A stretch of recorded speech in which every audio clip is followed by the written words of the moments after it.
નમસ્કાર, આપ જોઈ રહ્યા છો ઇન્ડિયા ન્યૂઝ ગુજરાત અને હું છું આપની સાથે હિના। સમાચારની શરૂઆત કરીએ તે સમાચારની શરૂઆત કરતા પહેલા એક મહત્વના સમાચાર જોઈએ। વડોદરાથી એક મહત્વના સમાચાર આવી રહ્યા છે। આગ લાગવાની ઘટનાને લઈને એક મહત્વના સમાચાર। ગોરવામાં આનંદ હોસ્પિટલમાં શોર્ટ સર્કિટથી આગ, 5 થી 6 દર્દીઓનું સલામત રેસ્ક્યુ, જાનહાનિ ટળી। તો વડોદરાના ગોરવામાં આનંદ હોસ્પિટલમાં શોર્ટ સર્કિટથી આગ લાગવાની ઘટના બની છે। 5 થી 6 દર્દીઓનું સલામત રેસ્ક્યુ કરવામાં આવ્યું છે, જાનહાનિ ટળી છે। ફાયર બ્રિગેડે સમયસર આગ કાબૂમાં લીધી। પોલીસ ફાયર ટીમ તાત્કાલિક ઘટના સ્થળે પહોંચી। તો ગોરવામાં આનંદ હોસ્પિટલમાં શોર્ટ સર્કિટથી આગ લાગવાનું બનાવ બન્યું છે। 5 થી 6 દર્દીઓનું સલામત રેસ્ક્યુ કરવામાં આવ્યું છે, જાનહાનિ ટળી હોવાના સમાચાર મળી રહ્યા છે। ફાયર બ્રિગેડે સમયસર આગ કાબૂમાં લીધી છે। પોલીસ ફાયર ટીમ તાત્કાલિક ઘટના સ્થળે પહોંચી છે। વડોદરા શહેરના ગોરવા આઈટીઆઈ ખાતે આવેલી આનંદ હોસ્પિટલમાં શોર્ટ સર્કિટના કારણે આગ લાગી હતી। આગ લાગવાનું કારણ એસીમાં શોર્ટ સર્કિટ થવાના કારણે આગ પ્રસરી ગઈ હતી, જેના કારણે ફાયર બ્રિગેડને જાણ કરતા ફાયર બ્રિગેડ ઘટના સ્થળે દોડી આવ્યું હતું અને આગ કાબૂમાં કરી હતી। આનંદ હોસ્પિટલમાં આગ લાગતા 5 થી 6 દર્દીઓને બહાર કાઢી લેવામાં આવ્યા હતા। સદનસીબે કોઈ જાનહાનિ થઈ ન હતી, જેમાં આગ લાગતા લોકટોળાઓ પણ ભેગા થઈ ગયા હતા અને ઘટના સ્થળે ફાયર બ્રિગેડની ટીમ સાથે જ ગોરવા પોલીસ સ્ટેશનનો સ્ટાફ હોસ્પિટલ ખાતે દોડી આવ્યો હતો, જેમાં ફાયર બ્રિગેડના અધિકારીએ મીડિયા સમક્ષ વધુ માહિતી આપી હતી અને સાથે જ હોસ્પિટલના સંચાલકે પણ મીડિયા સમક્ષ વધુ જણાવ્યું હતું।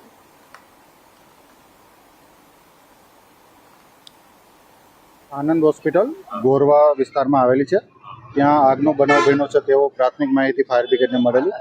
ઘટના સ્થળે ટીપી ફાયર સ્ટેશનનો સ્ટાફ આવીને જોતા એક રૂમમાં શોર્ટ સર્કિટના કારણે આગ લાગી તેવું જાણવા જડેલ અને આગમાં કાબુ મેળવી લીધો છે। જનરલી એસીના આગ લાગી હોય અને નીચે પછી ગાડલામાં ને સ્પ્રેડ થઈ ગઈ હોય એવી પ્રાથમિક માહિતી છે। અમે હાજર જ્યારે સ્થળ પર પહોંચ્યા ત્યારે દર્દી કોઈ હાજર નહોતા, પણ અમારા આવ્યા પહેલા 6 પેશન્ટ એડમિટ હતા, એને સેફલી નીચે ઉતારી લીધા હતા। Manoj Sitapara, sub officer, TP fire. આજે હમણાં એક દોઢ કલાક પહેલાં દર્દીએ એસીની સ્વિચ ચાલુ કરી ત્યારે એમાં સ્પાર્ક થઈને એમાં તણખા અને ધુમાડો ચાલુ થઈ ગયો અને તરત જ એ રૂમમાં એક જ દર્દી હતું ને બહાર શિફ્ટ કરી દીધું અને પછી એ રૂમમાં એસી ચાલુ હોવાથી બારીઓ બંધ હોવાથી ધુમાડો બહુ જ ભેગો થઈ ગયો અને ધુમાડો દરવાજામાંથી હોસ્પિટલની અંદર આવ્યો, એટલે તરત જ સ્ટાફે એ પેલું એક્સટિંગ્યુઝર આવે એનાથી આગ ઓલવી નાખી, પણ ધુમાડો બહુ હોવાથી દર્દીઓને બહારની તરફ લઈ લીધા। કોઈ દર્દ 6 દર્દી હતા, પણ એમાં કોઈને કંઈ થયું નથી। એ રૂમમાં એક જ દર્દી હતું, એ રૂમમાંથી દર્દીને બહાર લઈ લીધું અને બાકી રૂમના દર્દીઓને બી અમે બહાર લઈ લીધા, બિકોઝ કે ધુમાડો ફેલાતો। બાકી આગ તો એક્સટિંગ્યુઝરથી કંટ્રોલમાં આવી ગઈ, પણ જે પેલું ગાદલું બળ્યું અને એસી બળ્યું એના સિવાય બીજું કોઈ નુકસાન નથી।